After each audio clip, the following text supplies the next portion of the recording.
Eh bien bonjour à tous messieurs dames, bienvenue sur cette nouvelle vidéo, j'espère que vous allez bien, c'est Fuku. Aujourd'hui on se retrouve, on est le 14 février 2023, on est assez tard dans la nuit, les marchés ont tous clôturé, nous avons un CAC 40 qui a fini en légère hausse à plus 0,07% après avoir gagné plus de 1% pendant une grosse session, hein, voilà, une grosse session, beaucoup de chiffres qui sont sortis, mais on verra ça tout de suite après. L'Eurostock plus 0,02, le DAX qui finit à moins 0,11, le FTSE 100 plus 0,08, le Dow Jones moins 0,46%, le Nasdaq qui bondit entre parenthèses qui fait plus 0,57%, le Nikkei 225 à plus 0,64. On a un pétrole Brent à 85,24$, le 11 d'or à 1855,61$ et un euro USD aux environs des 1,074$. Bitcoin 22 203 dollars. On a au palmarès du SRD Avenir Telecom plus 17%, Guillemot Corporation plus 5,58%, Nanobiotics plus 5,48, au niveau des plus fortes baisses Orpea encore une fois, moins 3,63, TF1 moins 3,99 et OB moins 4,40. Aujourd'hui, grosse annonce, inflation US qui est tombée et hélas, alors oui elle descend, mais pas assez, pas ce qui était prévu selon le consensus. Ça c'est un peu, je vous remets en fait le dilemme qu'on avait eu et que j'avais un peu dit hier sur l'actualité. J'avais dit que voilà, le consensus avait tablé sur un 6,2 je crois, et l'ancienne, la valeur précédente d'inflation, on était à 6,5 de tête. Là on était entre les 6,3 et 6,4. Voilà, je disais entre 6,3 et 6,4, ça va être compliqué parce que voilà, les marchés vont dire ok, on est en train de descendre, certes, mais beaucoup moins que ce qui était tombé, ce qui était prévu par le consensus. Le souci, c'est que 6,3 a été un peu mieux, à mon avis, ressenti par les marchés. On aurait eu une meilleure hausse, sauf que là, c'est pas le cas, c'est 6,4 qui est tombé. À 6,4, on est proche des valeurs précédentes, c'est-à-dire qu'en fait, la hausse de taux qu'on a eu entre temps, entre temps on n'a pas forcément, ça veut dire qu'en fait on n'a pas vraiment senti cette hausse de taux. Ça risque d'être compliqué parce que sachant qu'en plus la Fed avait par la suite maintenu le fait qu'on allait maintenir les taux, la hausse des taux, là ça va encore conforter encore plus la décision de cette Fed. Donc par la suite, là les marchés, bon, ils ont à peu près assez bien, vraiment entre parenthèses, assez bien tenu l'annonce, mais c'est un gros mais, ce ne va pas forcément être durable, parce que vraiment on a eu des hausses de taux qui ont été, bon quand même, on va dire, il y a eu des hausses de taux hein, quand même, donc il faut que le marché comprenne ça, et que après, voilà, on a quand même une inflation certes qui est en train de descendre, mais beaucoup moins que ce qui était prévu. Donc là, le marché va essayer, voilà, c'est une tendance bizarre là. Là, en fait, les indicateurs, ils sont flous, ils sont flous.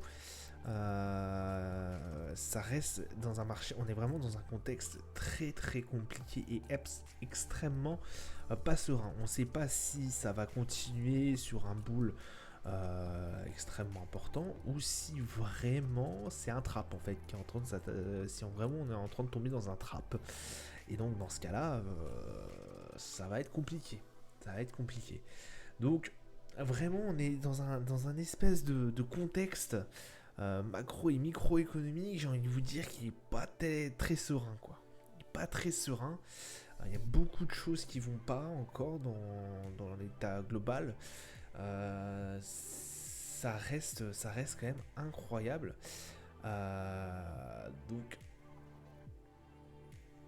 voilà, attention à ce qui va se passer.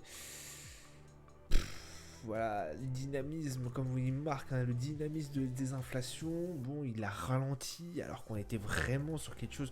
Voilà, on avait bien entamé la désinflation, on pensait qu'on était pratiquement, j'ai envie de vous dire, voilà, beaucoup espéraient qu'en fait l'inflation, on allait la stopper net avec ses relevés de taux gigantesques.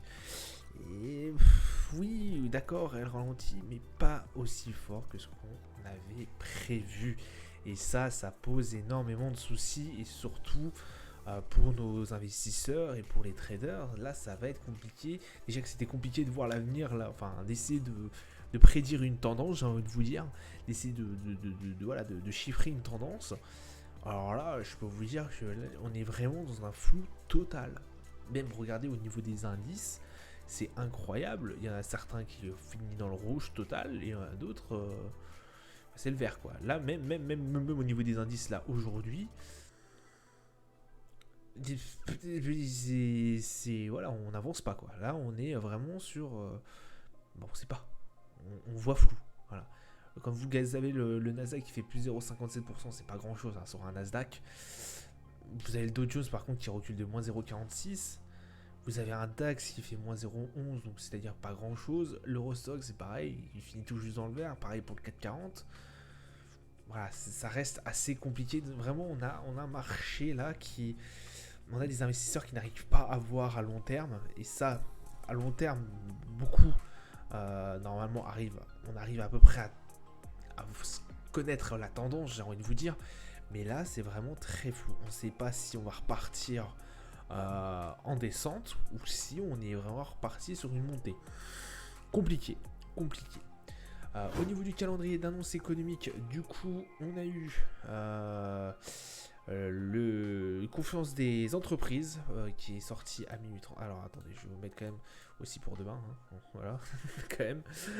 Donc on a eu confiance des entreprises, taux de chômage au niveau du GBP et changement de nombre du demandeur d'emploi.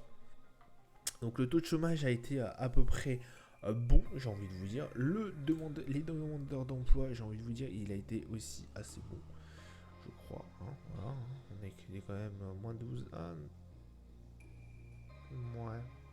Ouais, pas fou.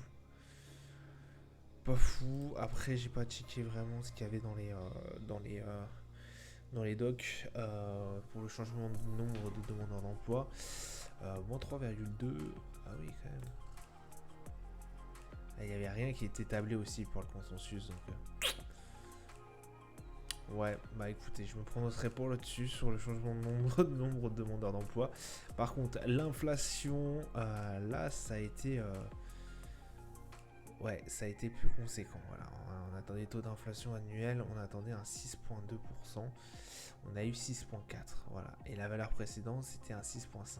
C'est ça dont je vous parlais hier qu'il fallait se méfier.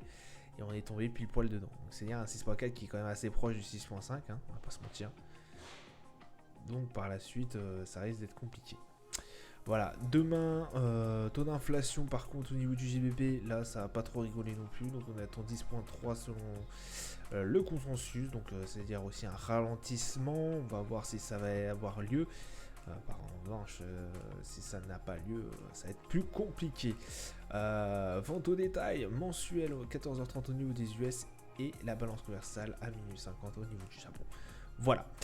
Sur les marchés en très vite, on a fini la séance à 7261 points au niveau du CAC 40 sur une journée entière. Donc mine de rien, on s'est fait sauver quand même les miches par notre cher Wall Street. Hein.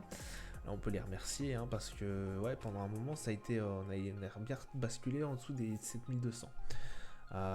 Et oui, première phase de journée très bien. L'inflation sort, on part en baisse et puis on se fait rattraper par la suite par les investisseurs américains du coup qui nous remettent assez bien dans la course. Donc 7261, très bien. On est proche de nos 70 au niveau du RSI, donc voilà. Proche de la zone de surachat, bon, MACD qui a toujours une belle tendance haussière.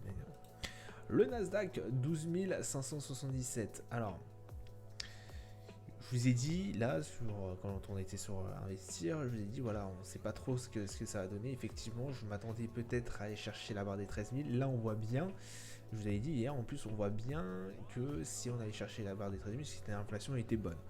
Là, ça n'a pas été le cas du tout. Là vraiment on a une journée pratiquement normale parce que les investisseurs ont été complètement indécis sur la journée. Alors ça n'a pas fait vraiment ce que j'espérais, donc c'est-à-dire un doji total, mais on est proche quand même sur une bougie complètement neutre. Là vraiment ça a été ça a été compliqué en fait. On a toute la journée, les investisseurs ne sont pas mis d'accord. Et forcément, avec les chiffres qu'on a eu, là vous pouvez pas, voilà, vous en prenez plein la figure quand même. Donc un RSI qui est proche de la zone de surachat, mais quand même un MACD en tendance haussière. Le Brent qui n'a pas fait grand chose aussi, bon, qui a fait une toute petite baisse, mais on est vraiment scotché sur la barre des 85 $ et quelques. MACD sans tendance et un RSI en zone neutre, bien évidemment. Le 11 d'or, alors le 11 d'or, il a essayé d'aller chercher la barre des 1878, il n'a pas réussi, il a fini vraiment sur une zone, sur un doji, voilà, sur une séance nulle, 1854,32 $. Bon, bah, le 11 d'or, qui a perdu complètement son MACD haussier. Là, on est vraiment sur complètement nul en fait. Et un RSI, bon voilà, complètement en zone neutre. Le DAX, 15 442, 1500. À croire que le DAX est à 1500, pardon. 15 442, bon là c'est pareil, séance pour rien. On va voir si par la suite on va vraiment ce que ont pensé en fait les investisseurs. Là on a eu la première vague. Je pense qu'ils vont attendre d'autres indicateurs. J'attendais vraiment plus de ces chiffres d'inflation. Et là, on a été un peu pris de court, j'ai envie de vous dire. Donc, compliqué au niveau de la plupart des indices. Bon, on a quand même un MACD toujours en tendance haussière et un RSI qui est proche de la zone de surachat. Donc, voilà, sur le DAX, on s'en tire quand même assez bien. Sur le S&P, bon, c'est pareil, séance nulle. Hein. Elle n'a pas été... J'ai réussi à bien trader aujourd'hui parce qu'il y a une forte volatilité, mais autant vous dire que voilà quoi, ça n'a pas été une séance dont j'espérais grand chose. Enfin, au bout d'un moment, quand j'ai vu les chiffres, je me suis dit bon, c'est bon, mais c'est tombé, on va rien pouvoir faire. Alors après, on peut se mentir, voilà, ça peut mentir, hein, les chiffres là auraient pu très bien nous faire passer à la hausse ou à la baisse, mais là, même moi dans mon sentiment profond, quand j'ai vu les chiffres là, j'étais pas très rassuré quoi. S&P, bref, 4131, bon c'est pareil, je sens nul, un RSI proche de la zone de surachat et un MACD en tendance haussière, mais bon, pas fait grand chose non plus. Je pense qu'ils attendent aussi, les investisseurs du S&P, à avoir d'autres indicateurs qui pourront soit performer et essayer de chercher la barre des 4300, soit descendre à 4041 quoi. Donc à voir par la suite. Notre cher Dow Jones, qui a été quand même cherché pendant un moment, un court instant, les 34 418 points. Bon là on est descendu à 34 062. Bon voilà, on a été chercher aussi beaucoup plus bas, une séance qui est finie dans le rouge quand même, faut le souligner. Bon, et puis un RSI qui est proche de la zone neutre et un MACD sans réelle tendance, on va pas se mentir. Donc voilà, c'est tout pour moi pour aujourd'hui. Désolé pour ce format un peu raccourci. J'ai pas beaucoup de temps en ce moment. J'essaierai de vous faire une plus grosse débrief demain. Sur ce, je vous dis à plus tard. Je vous souhaite une bonne soirée. Bon trade à vous pour ceux qui vont trader demain. Et je vous dis à plus. Ciao, ciao.